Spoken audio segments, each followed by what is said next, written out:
السلام عليكم. ويا أجواء الشتاء الباردة نحتاج إلى كوب مشروب ساخن يدفينا.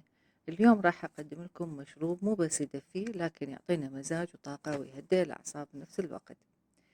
المواد اللي استخدمتها هي كلها مواد متوفرة بالبيت، فقط مادة واحدة اللي هو هذا الكاكاو. هو مو كاكاو عادي، هذا مصنوع من أفضل أنواع الكاكاو الخام، مخلوط بفطر يسمى ملك الأعشاب، للصفاء الذهني ولتقوية المناعة ويزيد التركيز. اللي جربه أكيد يعرفه ويعرف فوائده، واللي ما مجربه أنصحكم تجربوه. مكونات الخلطة راح أكتب لكم إياها بأول تعليق إن شاء الله، ولا تنسونا باللايك.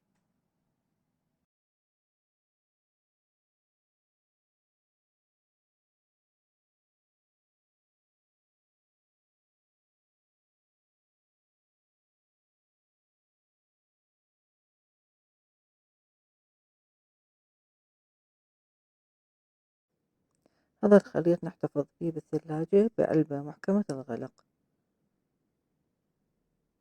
وقت الحاجة نضيف كوب مي عادي، يعني لا حار ولا بارد، ونضيف له ملعقتين كبيرة من الخليط ونخليه على النار إلى أن يغلي مع التحريك المستمر لأن بيه نشا وكاستر، لازم نحركه على النار. وهذا شكله، سهمكم العافية.